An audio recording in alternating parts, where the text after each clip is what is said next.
informado.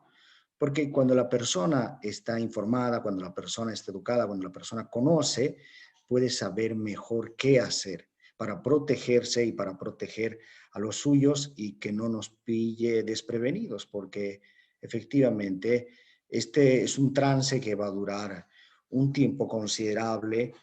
La idea no es tanto especular, sino sobre todo revisar de qué es lo que ha funcionado en el pasado, en todas esas epidemias que han asolado nuestro mundo, inclusive en las últimas décadas, y poder a la misma vez anticiparnos, estando preparados con la suficiente calma que nos permita adaptarnos bien y manejar de forma efectiva, enfrentarnos a esta situación, de tal manera que podamos llegar a buen puerto y salir de este túnel eh, en la medida de lo posible, lo menos golpeados posible. Bueno, antes de entrar al tema, quisiera que revisemos un poco de historia. Y como vemos, las pandemias han estado presentes en la humanidad desde que tenemos registro. Desde esta que mató a 5 millones de personas, imagínense, la peste antonina, que fue una peste de tifus para el año 165 después de Cristo.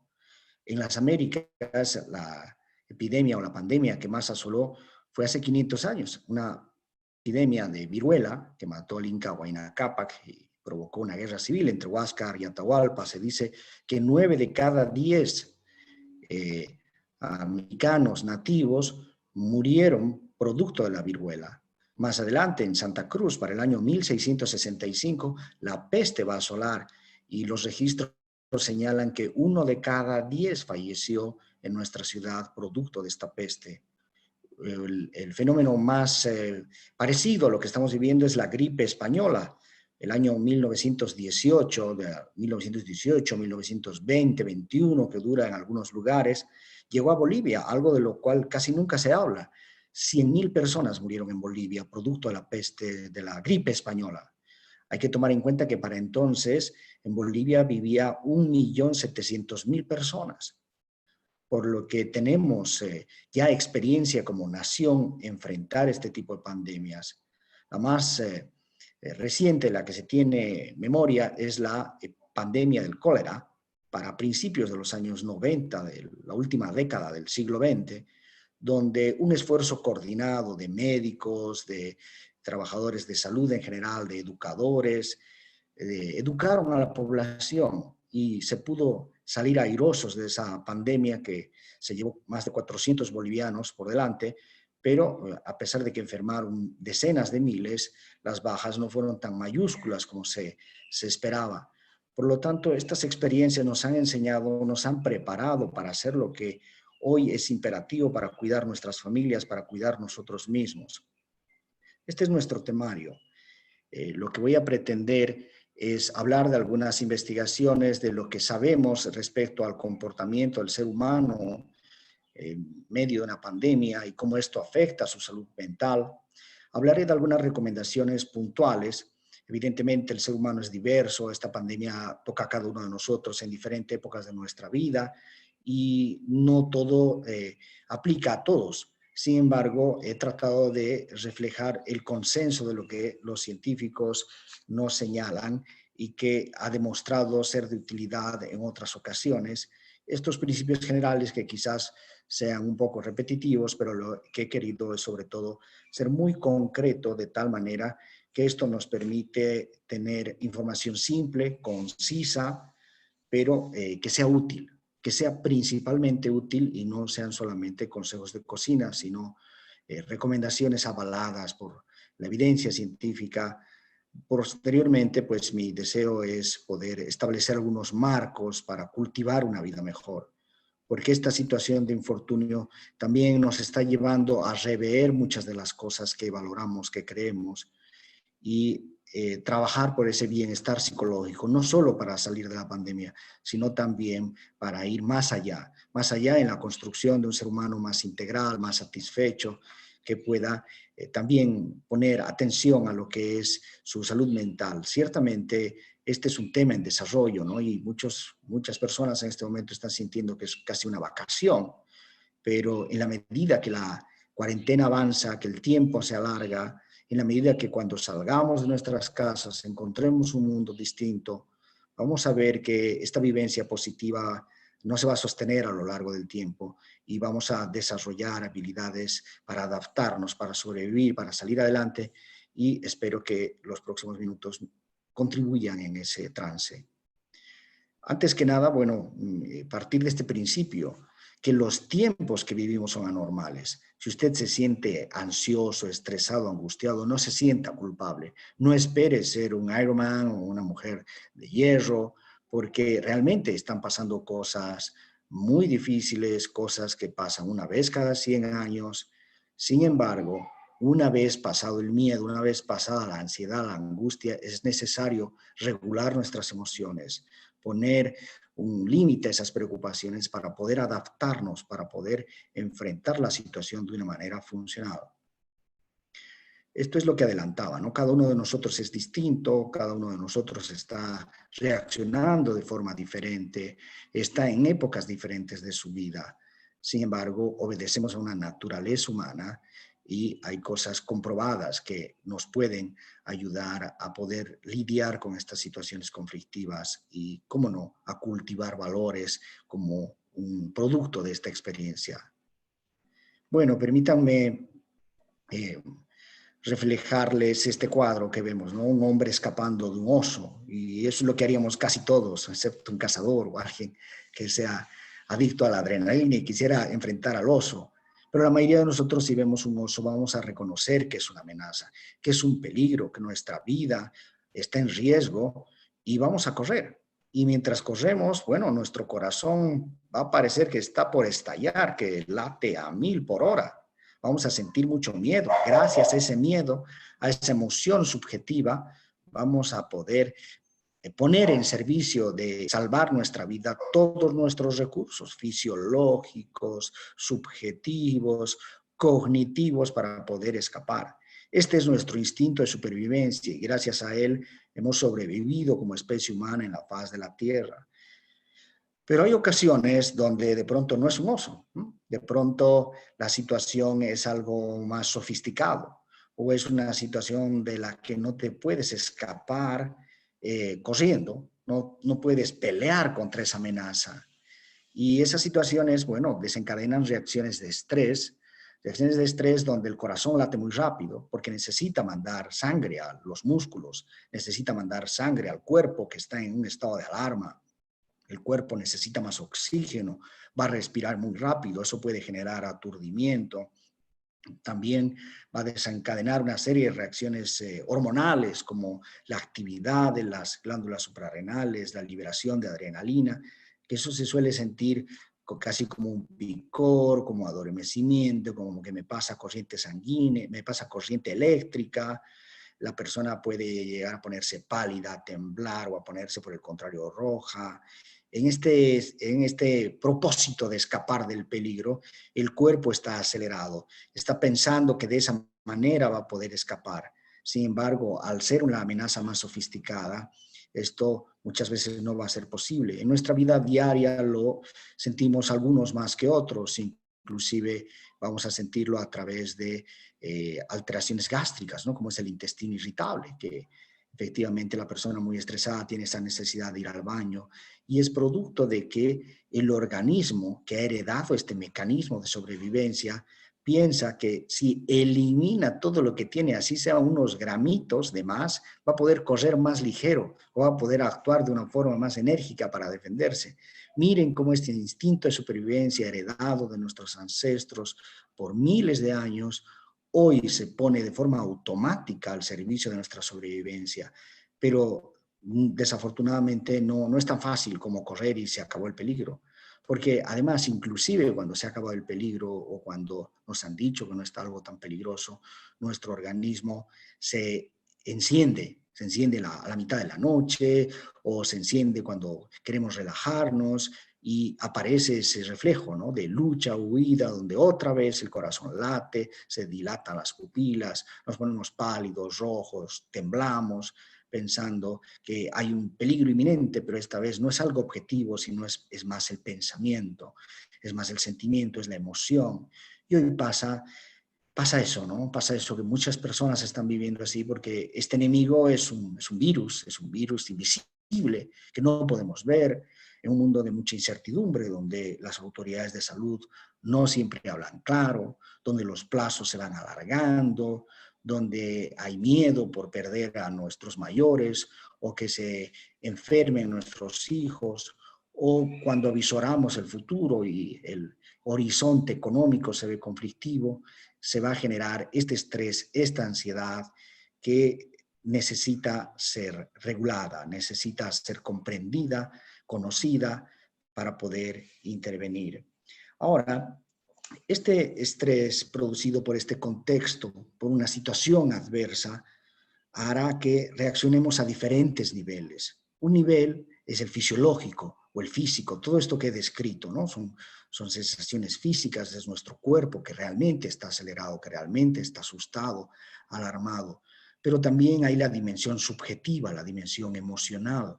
Ahí, bueno, habrá gente que tenga miedo, otros experimentarán angustia o tristeza, o también tendrán ataques de ira o de rabia, por nuestras diferentes personalidades, nuestras diferentes culturas.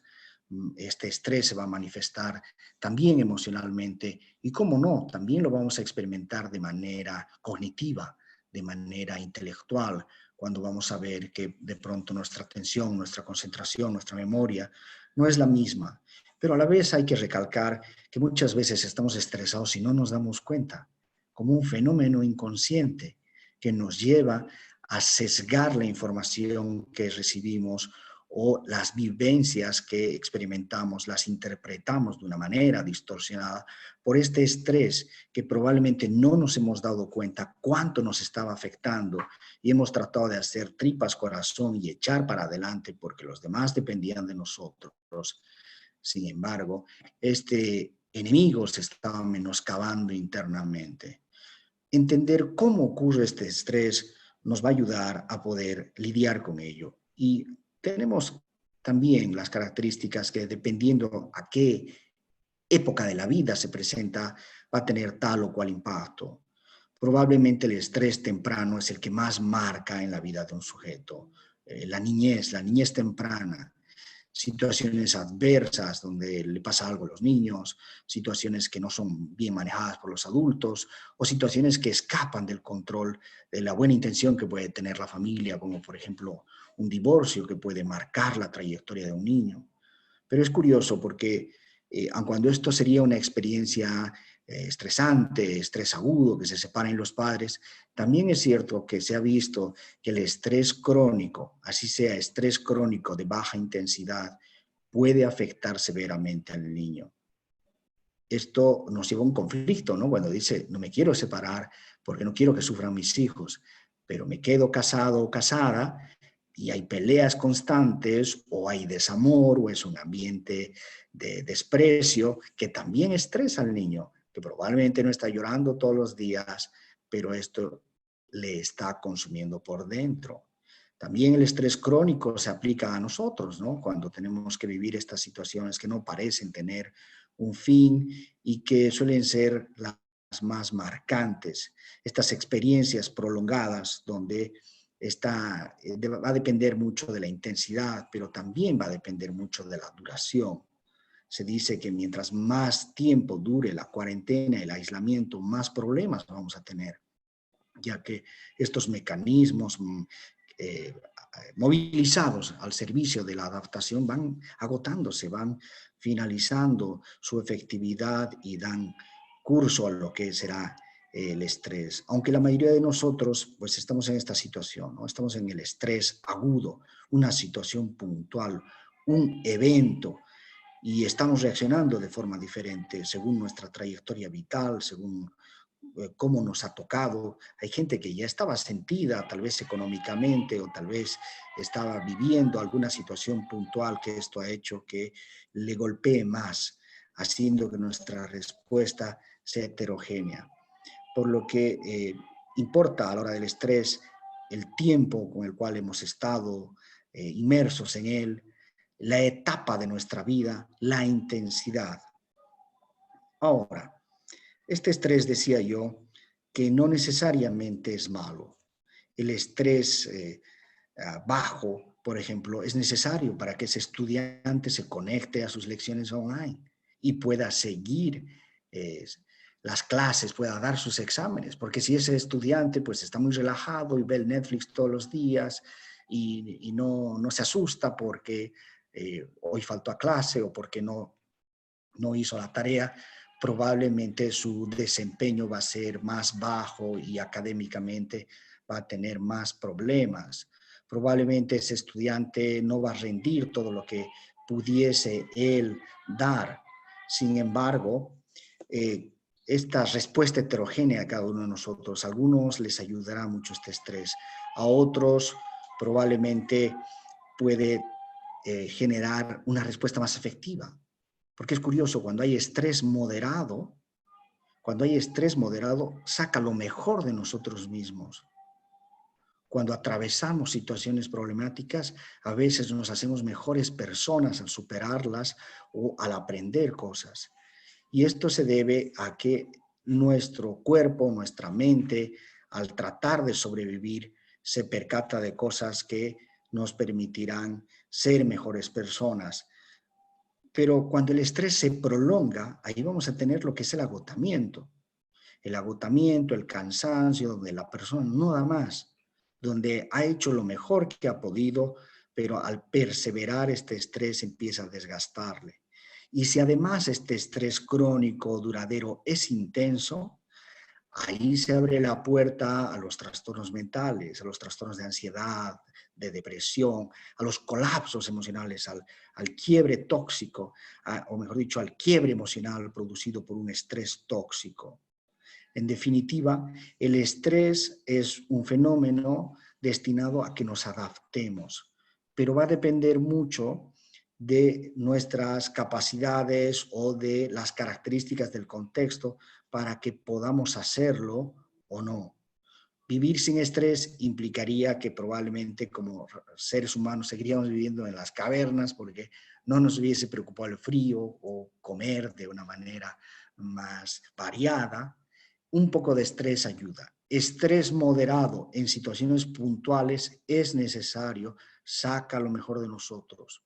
Pero cuando el estrés es intenso o el estrés es muy prolongado, puede llegar a agotarnos. Y es eso lo que requerimos prevenir, porque de seguir avanzando este estrés sin control, sin que hagamos nada, lo que vamos a vivir es problemas de ansiedad, problemas de depresión. Bien, creo que tengo un pequeño problema con... Ahí estamos, sí.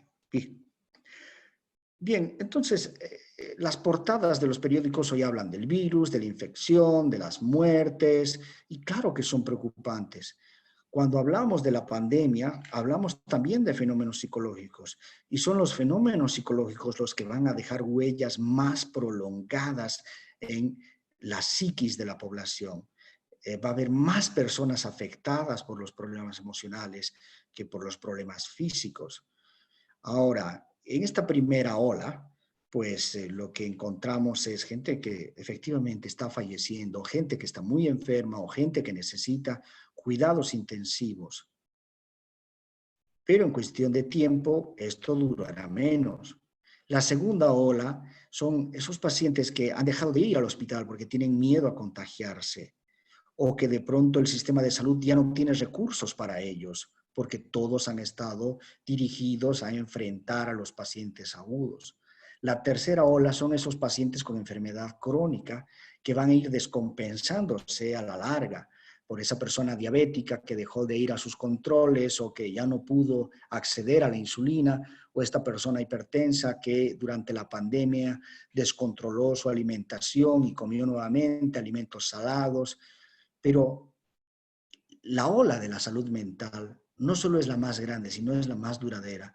Miren ustedes, durante la primera etapa pasa desapercibida, pero en la medida que va pasando el tiempo, el trauma psicológico, la ansiedad, el miedo, no solo por lo vivido, sino también por el futuro que se avisora, un futuro de vaivenes económicos en nuestro país, inclusive de incertidumbres políticas, un estrés producido por un mundo muy diferente que nos espera allá afuera, donde habrán cambiado muchas cosas y el ser humano necesitará desarrollar estrategias para adaptarse. Lo que quiero transmitirles a continuación son cosas simples, son pocas cosas, son cosas concretas, pero son producto del consenso académico, son cosas que se han medido, que han sido relevantes a la hora de cambiar la vida de las personas y en las vivencias estresantes durante una pandemia. Y este fenómeno, este momento histórico que vivimos va a provocar ansiedad, miedo, que puede ser abrumadora para algunos, para otros no tanto, pero en mayor o en menor medida nos va a afectar. ¿Quiénes son las personas que están más sometidas o que son más vulnerables? Principalmente las personas mayores. Las personas mayores no solamente corren el riesgo de morir por ser más frágiles, sino también a que todo apunta a que van a estar en situación de aislamiento por mucho más tiempo, tener 70 y tantos, 80 y tantos, y pensar que los próximos, no sé, 3, 6 meses, 9 meses no puedas salir o no puedas recibir visitas de la gente que te quiere o que te ama, o tener enfermedades físicas serias que te acompañan y un buen tiempo y que pueden descompensarse por este virus, pues va a traer más estrés a estas personas por la soledad, por la vulnerabilidad física, por la incertidumbre, por la pérdida de las actividades agradables que le generaban un amortiguador a la situación de desgaste que día a día vivimos. También van a sufrir los niños, ¿no? Las personas, los adolescentes, las personas jóvenes. ¿Por qué? Porque el joven acaba de perder su red social, se ve obligado a aprender de la noche a la mañana de una manera muy distinta. El niño pequeño que no comprende qué está pasando, pero si hay algo que ayuda a ese niño pequeño es tener unos adultos que le provean seguridad, confianza, porque cuando un adulto cuida su salud mental, al mismo tiempo está cuidando la salud mental de su hijo, porque eso le permite criarle de una manera más efectiva. También otro grupo que va a sufrir mucho, que está sufriendo, ya está comenzando a sufrir, son los médicos, las enfermeras, el personal de limpieza de los hospitales, el conductor de la ambulancia, el personal policial, todas esas personas que han tenido que quedarse trabajando para que siga funcionando la ciudad, para que siga funcionando nuestro mundo, pero probablemente los que están más golpeados son los trabajadores de salud, ¿no? Que tienen que convivir con la muerte, tienen que convivir con la inseguridad de saber si se contagian o no, tienen que convivir con la incertidumbre de lo que dicen que hay material de salud, que no hay material de salud, el miedo a contagiar a sus familias y el poder ver todas esas muertes teniendo muy pocos recursos para poder responder a ello, traumatiza y lleva a que las personas que con mucha vocación puedan haber entrado a este trabajo, acabar quemadas, acabar sintiéndose mal. También es verdad que las personas que anteriormente ya tenían problemas emocionales van a resultar muy golpeadas. Algunas de ellas sentían que este problema ya se había ido, que ya no tenían ansiedad y de pronto aparece la pandemia, o las personas con depresión que sentían que había una luz al final del día y tienen que vivir esto y lo viven de una manera más dramática, lo viven de una manera más intensa porque son más sensibles. Por eso es tan importante que las personas que han vivido este tipo de condiciones deben mantener un tratamiento, ¿no? Deben comunicarse con sus médicos. Afortunadamente hoy la tecnología nos ha permitido desarrollar la telemedicina. Vemos ya muchos que estamos practicando ello y pudiendo apoyar a la gente que requiere ahora una intervención y no después cuando de pronto las recaídas sean ciertamente mucho más graves. Por otro lado, el miedo, la preocupación por los seres queridos no solamente es un componente, ¿no? Sino también es algo muy real. Es algo muy real que lleva a veces a la inmovilización.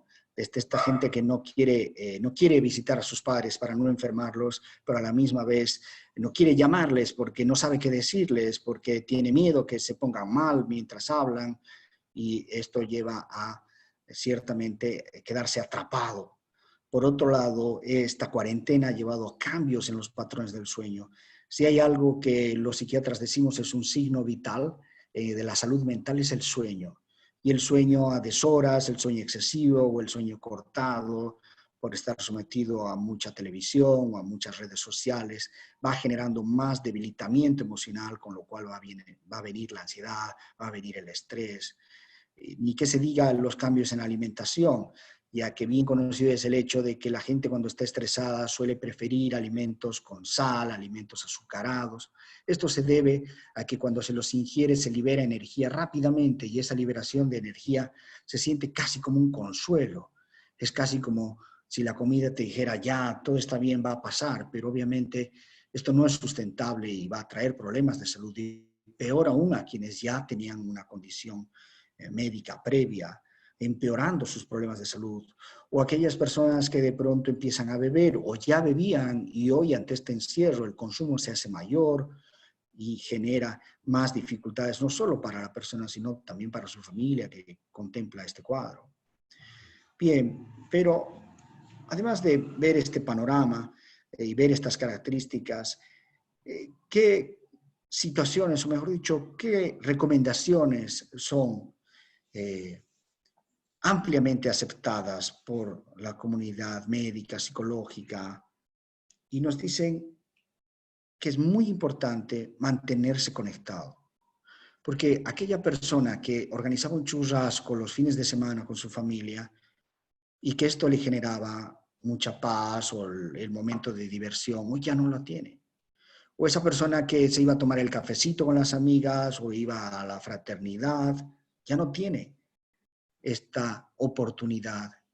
Y al restarle esta entrada de bienestar, la persona se debilita. Por lo que es muy importante mantenerse conectado. La gente que está haciendo la cuarentena con la familia, es importante recordar que están en el mismo barco y que mientras más cohesionados permanezcan, mientras más recuerden que tienen un mismo objetivo, la situación se hace más armónica.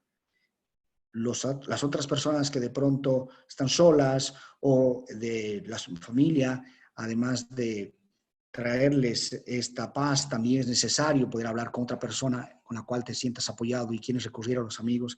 Es muy importante que más que estar pegados a las redes sociales viendo qué hace o deja de hacer Pedro, Pancho, Martín, es importante que se conecten, que se comuniquen, tal vez hablar con viejos amigos o hablar con personas a las que pues quieres hacerles sentir que es importante para ti, saber cómo están. Esto ayuda mucho. El cafecito probablemente hoy tenga que ser tomado delante de una pantalla o delante de un teléfono. Nos pilla esta pandemia en un momento en el cual el desempeño, el desarrollo tecnológico nos permite hacer llamadas que son prácticamente gratuitas o por lo menos que son muy baratas consideradas a lo que eran hace unos años atrás. Y si la banda ancha da para llamadas, da para interactuar, las personas más jóvenes utilizan aplicaciones en las cuales están haciendo juegos de mesa, en las cuales están teniendo sus reuniones sociales. Eso ayuda enormemente el mantenerse conectado. Es importante, por otro lado, ver el otro lado de la tecnología, donde hay todo tipo de páginas web, el WhatsApp tiene un sinfín de mensajes de audio o incluso videos, ¿no?, que se caracterizan por ser escandalosos. En las redes sociales gana el que tiene más likes o el que tiene más visualizaciones. Por ello, la mayoría de las personas que están a la caza de esta atención van a exagerar, van a dramatizar, van a distorsionar la verdad. Y esto puede generar mucha angustia en la persona que se intoxica con la información. Es importante mantenerse informado, pero debe haber moderación, consultar 1 o 2 veces al día y tener un medio confiable, escoger el que uno quiera, con el cual uno se siente más identificado. Tal vez una página web, un canal de televisión, y pedir a la gente que le rodea que no que la inunden con audios o con cosas de dudosa procedencia, que lo único que van a traer es más incertidumbre y por lo tanto más ansiedad, más estrés. Dicen que un hogar caótico genera una mente caótica.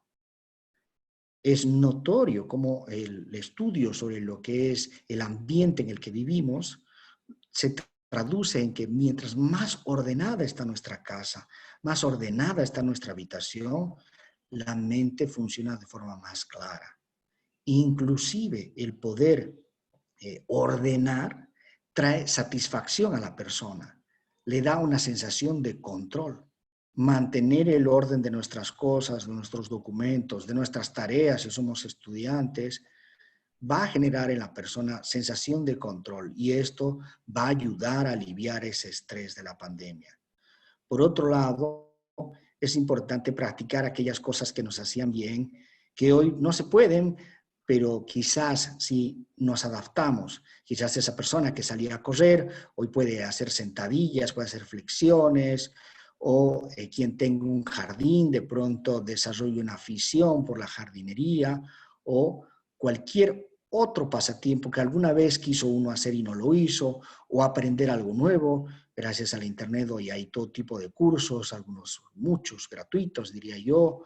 Poder hacer estas cosas pendientes que uno siempre quiso hacer, el mantenerse ocupado.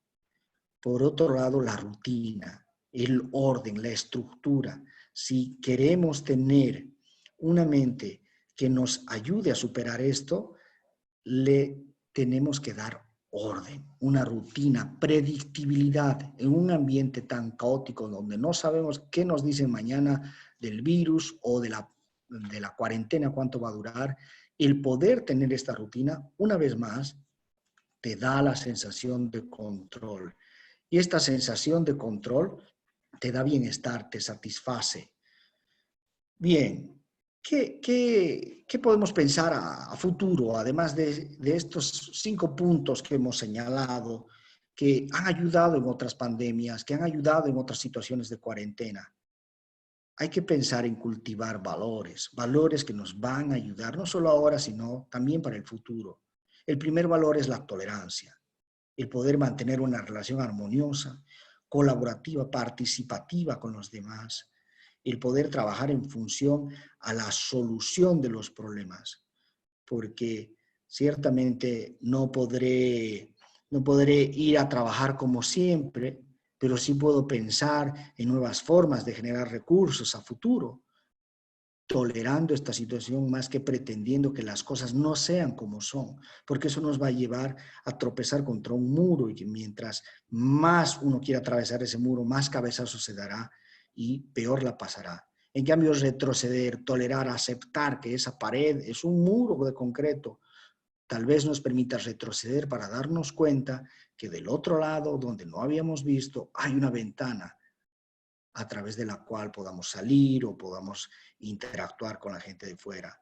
El autocontrol o la regulación de nuestras emociones, trabajar en función a eso, desarrollando mayores capacidades de comunicación, más habilidades sociales que nos permitan trabajar de manera estratégica para lograr lo que queremos sin que la inmediatez de que se debe hacer lo que yo quiero nos lleve a tener un episodio de descontrol.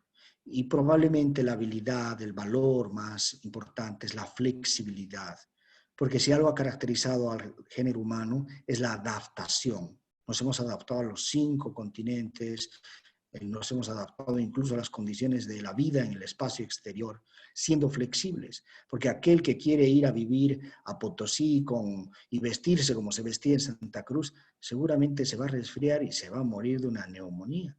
Pero si acepta que definitivamente el clima allá es diferente y que requiere ponerse más abrigo, se adaptará y podrá ver las cosas que Potosí tiene, que Santa Cruz no, permitiendo el disfrute y el aprovechamiento de la vida que esta persona quiere llevar. Ahora, si hablamos del bienestar psicológico no pensado solo para la pandemia, bienestar psicológico pensado para toda la vida. ¿Qué es lo que nos dice la investigación?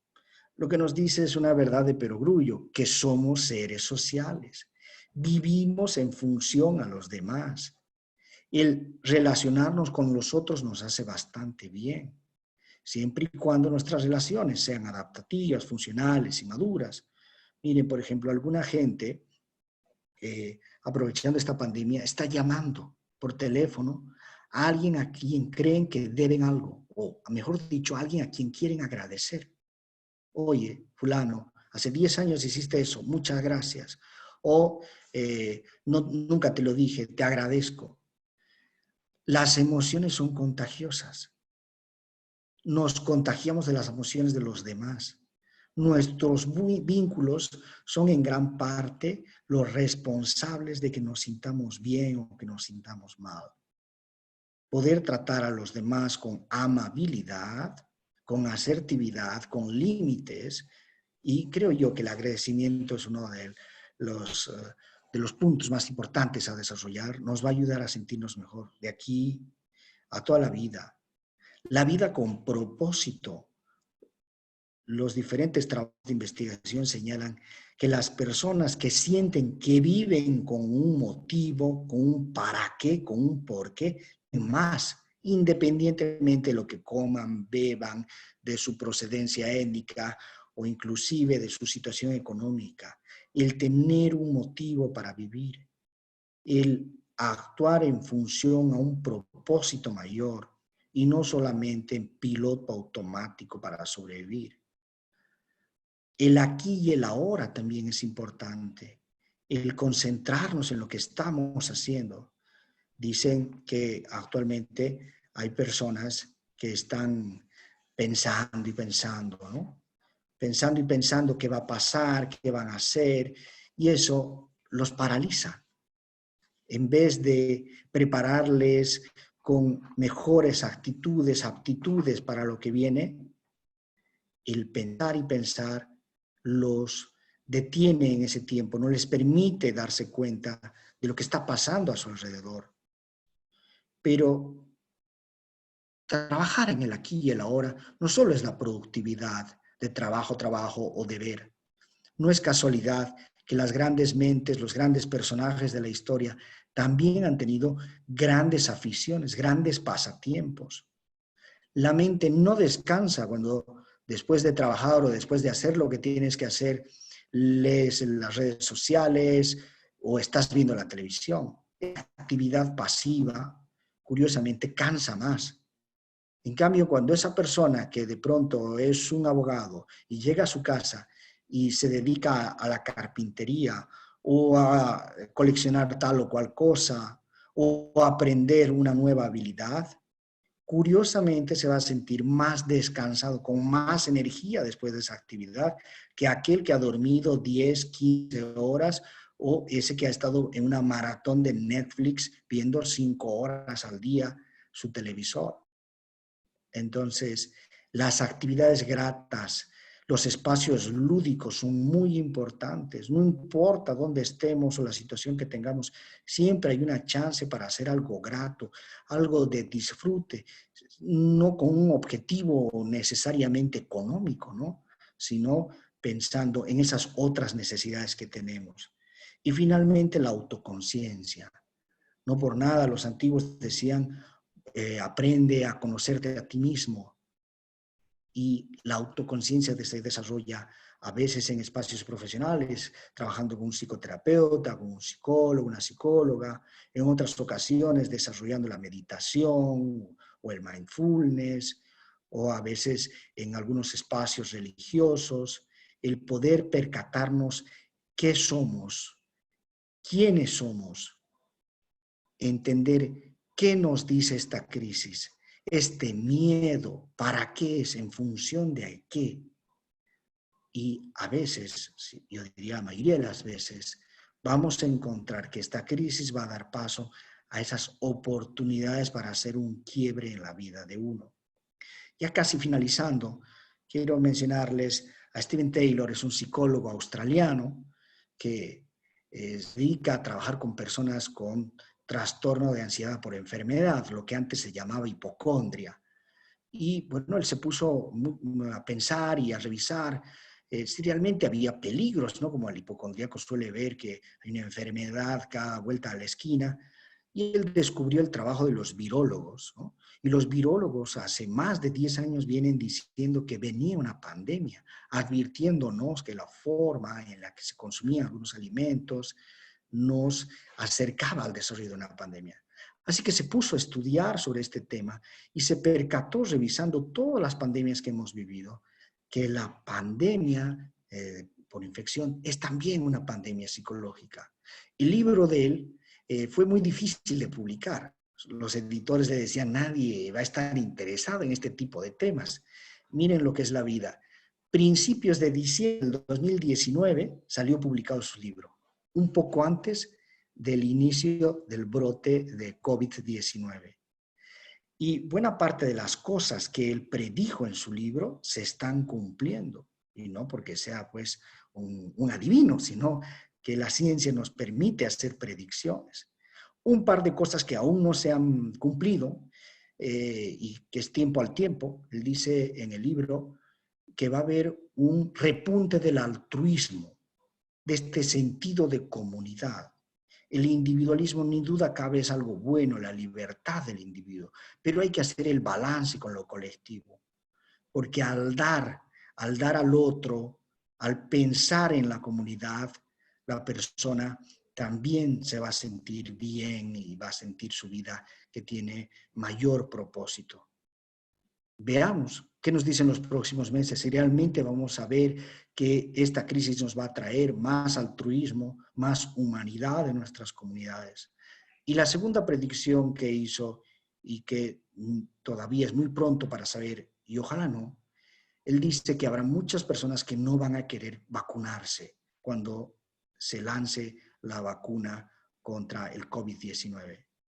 Sabemos desde hace un tiempo que hay personas que manejan teorías muy especulativas, ¿no? Donde tiene un rechazo a la ciencia, a la tecnología.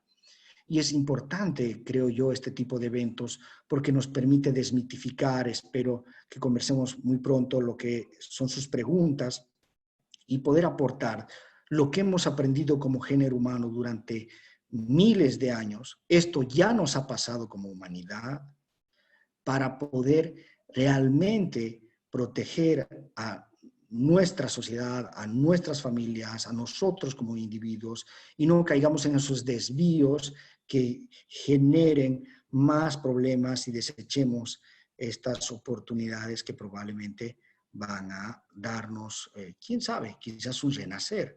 Dicen que la peste que asoló Europa dio paso al renacimiento. Tras la gripe española a principios del siglo XX, se vivió una década maravillosa, ¿no? en los países industrializados, dicen los dorados años 20, dicen, después de haber superado esta pandemia. Bien, creo que tengo un pequeño problema con... Ahí está. Bueno, para finalizar, espero haber sido útil, haber podido compartir algunas ideas que les puedan dar luces, que esto pase pronto. Voy a quedar a la disposición suya. Nosotros trabajamos en el centro especializado en ansiedad y trauma, que se llama Calma. Y una de las cosas que hemos aprendido es que la gente con ansiedad es maravillosa. Cuando le das la oportunidad, cuando tienen las herramientas, pueden hacer cosas que los otros no lo hacen, porque el ansioso trabaja mejor que los demás. El ansioso piensa mucho en los demás, pero esta ansiedad se desboca, se lo come y le provoca mucho sufrimiento. Y a la misma vez hay que prevenir el trauma porque hay varias cosas que se pueden hacer. Y lo primero es recordar en función a qué vivimos. Y vivimos sin duda en función a nuestras familias, porque nos debemos a nuestros semejantes, a nuestros afectos. Y ello nos va a ayudar a poder seguir adelante. Muchas gracias.